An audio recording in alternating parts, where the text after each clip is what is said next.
Bamileke fairy tales, work today and eat tomorrow, be lazy today and steal tomorrow. Author, Shwinao and Happi, founder of Resoluum. First of all, allow me to introduce myself. My name is Marie Levine, wife of Jean-Philippe Levine. I am American by origin, but African in my soul. Indeed, I have lived in several African countries since my early childhood. Like my husband, I am a lover of African languages, because they are very sophisticated, erudite, scientific and full of wisdom.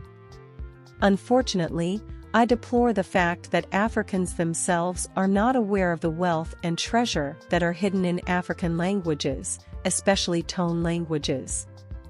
We will come back to it another time, because it is a subject that fascinates me. Back on topic. Dr. Happi, founder of Resoluum, Resurrection of Ancestral Mother Tongues, is one of the most humble men I would like to meet. I know it seems paradoxical what I say, but, although I have never met this great man of African culture in general, Cameroonian in particular, not to mention Bamileke languages where he extensively spent almost half of his life working on. We went on Amazon and found more than 60 books bearing his name.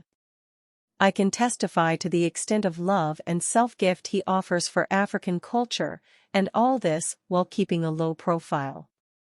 He avoids attracting attention to himself, but rather focuses on what matters to him. His mother tongue, NUFI, also called FE'EFE'E, is one of the most technologically developed languages at this time. It took my husband and I a long time to come to this conclusion. From YouTube videos to phone applications, through the production of books whose quality rivals the productions of the Gallimard publishing houses. I will leave it to you to discover them. For now, let me give you a summary of one among his plethora of works which predominantly attract our attention, because full of wisdom. In this tale, Shwinao and Happi were sisters. They went to the farm one day, in the month of March, to sow corn. Happi sowed on 2 ridges, got tired and sat down. Shwinao struggled and continued to sow her corn seeds. She finished and came to her elder Happi, who was seated where she had left her. She was cracking her palm kernels. She said to her sister, "My elder sister Hawa, shall we go back home?" Her elder sister answered, "As long as it does not germinate, I will not move." More in this book. Here are the life lessons from this book that I recommend to any parent. First lesson, the value of work in the Bamileke culture. Bamileke people are aware from an early age that you have to deserve what you possess, that you have to work hard to earn, that all advantage and profit is the result of serious work upstream.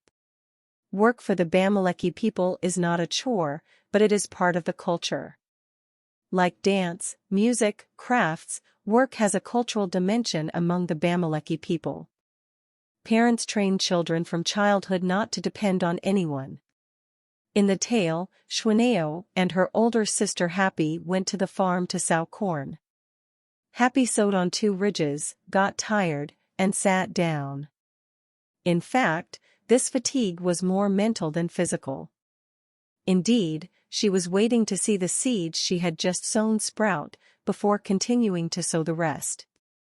Despite the advice of her little sister who recommended that she persevere, Happi was determined to see her corn seeds sprout before any other action. After a long impatience and frustration, she decided in anger to dig up these stubborn seeds. A few months later, Shwinao, her little sister, asked for help to harvest her maize. Indeed, the harvest was so abundant that she could not harvest alone. She ate some, shared, sold some, but the corn was still abundant. Thanks to the money she got from her corn, she had 2 castles built. This was a life lesson to her big sister. Second lesson, impatience killed the cat. It leads to danger or misfortune. Happi expected to see her maize grow immediately after sowing it. Her extreme impatience made her angry, and even led her to go and dig up the corn altogether. Third lesson, the spirit of solidarity and sharing. In Bamileke culture, the fruit of the harvest is often shared with those who have not been blessed with a bountiful harvest. Fourth lesson, the value of agriculture as a primary source of wealth. Agriculture, since the origin of the world, is the primary source of wealth. Without it, life would not be possible on Earth. The author was smart enough to choose this context in his book, to encourage the people not to turn away from this noble activity. Fifth lesson, the impact of the name on its bearer. On one hand, Shwinao in NUFI language means persevere, do not give up. On the other hand, Happi means give me the profit. The names we give to children have a direct impact on their destiny. Indeed, as the author demonstrates in his book about Bamileke names, the name is the fourth ontological dimension, alongside the body, the soul, and the spirit. Sixth lesson, the place of advice in life. A Bamileke proverb says this: intelligence is not a function of age. In other words, even the younger can give good advice to the elder. If Happi had followed the advice of her younger sister, she would not have experienced her misadventure. Seventh lesson, the disastrous effects of anger. This story clearly emphasizes on the fact that nothing good can be done in anger. Without anger, Happi would not have dug up her corn, which in fact had already started to sprout. Eighth lesson, the role of women in African society. African woman is the pillar of the family. She is from her childhood the engine of development, the nourishing source of the people, through agriculture. She is the person people rely on for vital essential life support.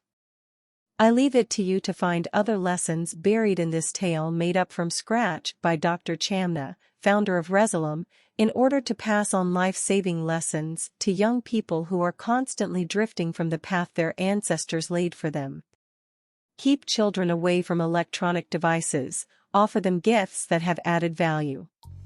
We will come back to you next time with other chronicles on African languages. Maybe in an African language, because currently my husband Levine and I are intensively learning several African languages via the Resilium website, www.resilium.com. See you soon for another column.